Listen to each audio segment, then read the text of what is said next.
दोस्तों नमस्कार। 4 PM गुजरात और दस्तक पर आप सभी का बहुत बहुत स्वागत है। मैं हूं आपका दोस्त मयूर जानी।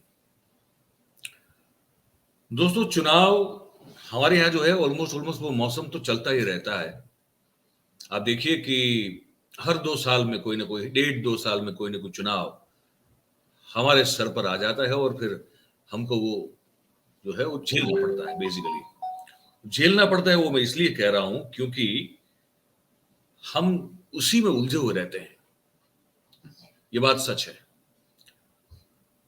आप समझ लीजिए हर 5 साल में लोकसभा का चुनाव आता है, हर 5 साल में विधानसभा का चुनाव आता है और हर 5 साल में स्थानीय स्वराज की जो संस्थाएं होती है उसका भी चुनाव आता है।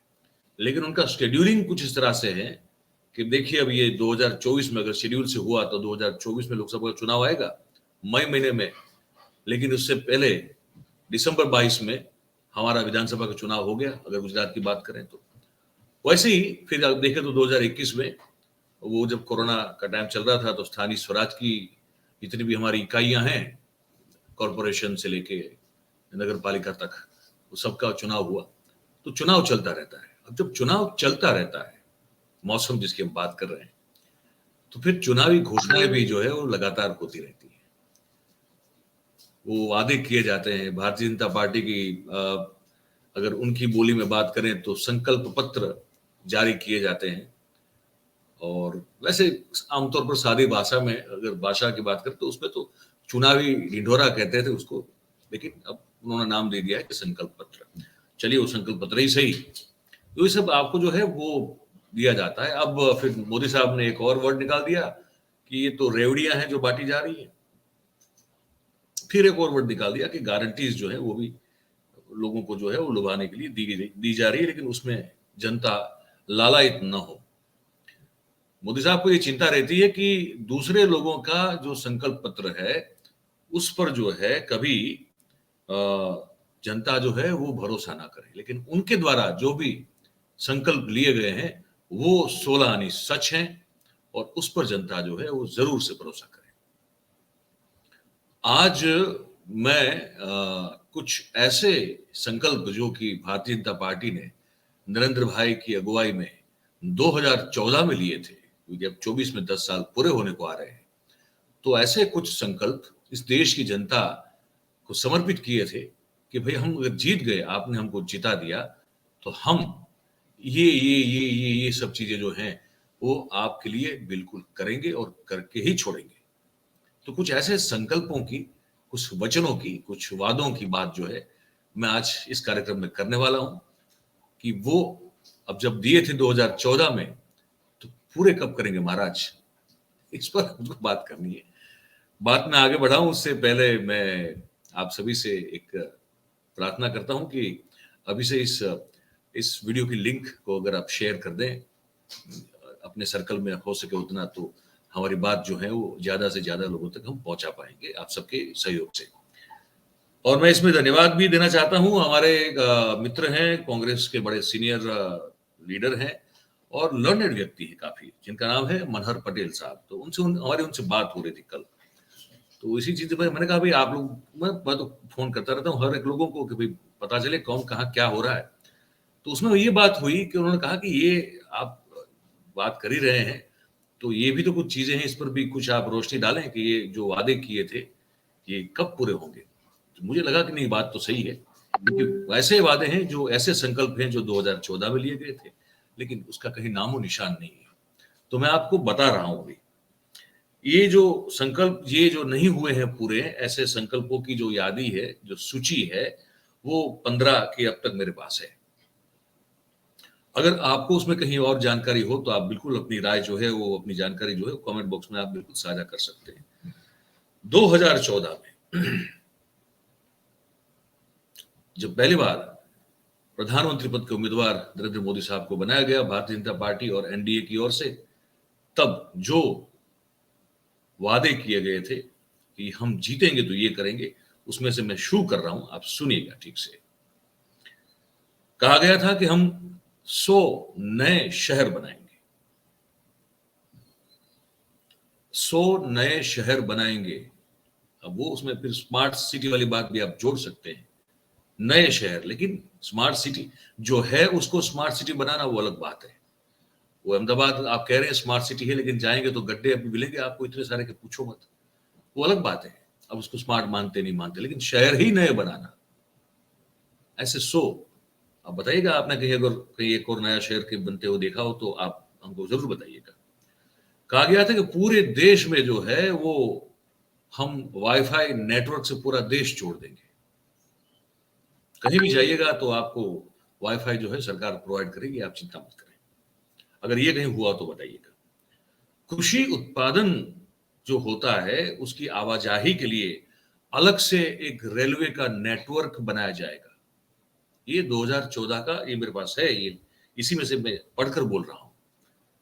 तो वो नेटवर्क बनाया जाएगा, आप देखिए क्या उसमें हो रहा है, कुछ हो तो बताइएगा।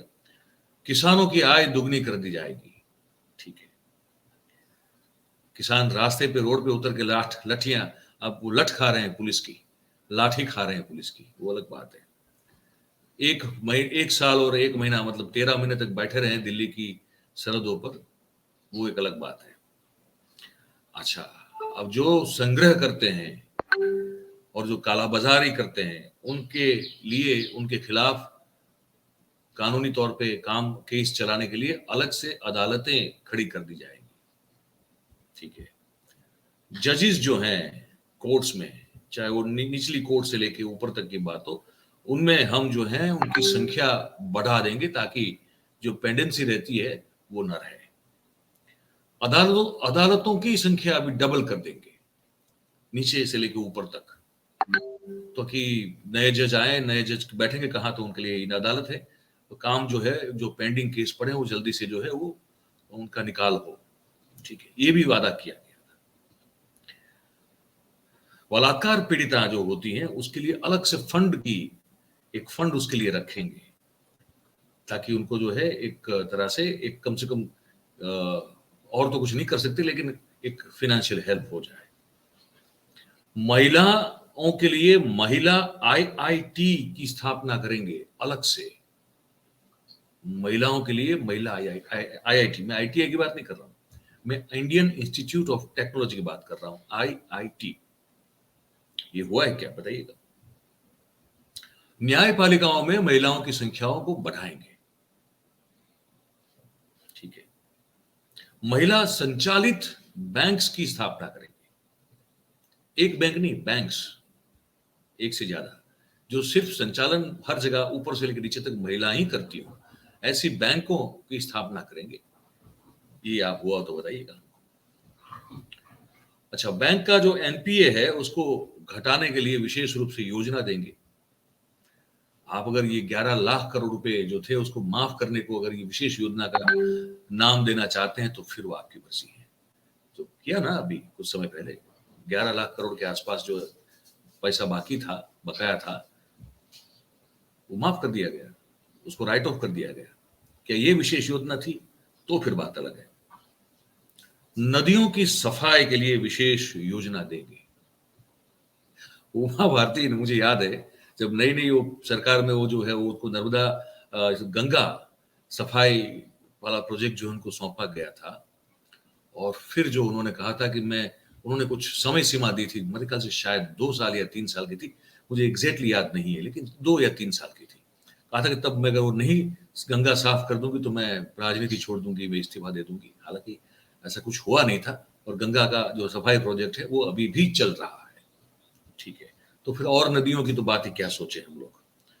और सीनियर सिटीजन्स जो हैं उनको हम आर्थिक रूप से सहायता देंगे। ये भी अगर हुआ हो तो बताइएगा। और देश में हम 50 टूरिस्ट सर्किट बनाएंगे। टूरिस्ट स्पॉट की बात नहीं कर रहा हूं, सर्किट। जैसे आप वो एक से ज्यादा टूरिस्ट जो टूरिज्म के प्लेसेस हैं उनको उस सर्किट में एक से ज्यादा, अब ऐसे स्थलों को, ऐसे स्पॉट्स को देख सकते हैं, उसे सर्किट कहते हैं। 50 से ज्यादा, और मिनिमम 50 तो बनाएंगे। तो ये मैं देख रहा था 2014 का इनका संकल्प पत्र, तो मैंने कुछ चीजें देखी, मुझे लगा कि क्या फिर यही चीज को है रीपैकेज करके आपको 2024 में बताया जाएगा क्या? जब चुनाव घोषित हो और ये संकल्प पत्र फिर से आपके समक्ष आए, तो ये हमने कुछ मुद्दे आपको बताए, ये सब अगर यही वादे रिपीट होते हो तो फिर आप जरा सोच लीजिएगा कि आखिर ये कब होगा या कभी होगा भी। ये जो वादा है ये पूरा होगा भी, इस पर सोच के जरा है।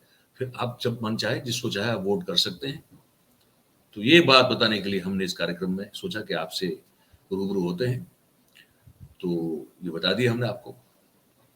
और अब इस पर आप क्या सोचते हैं, क्या राय रखते हैं आप अपनी? ये जो हमारा नीचे कमेंट बॉक्स है, इसमें आप जरूर से लिख के हमको बताइएगा।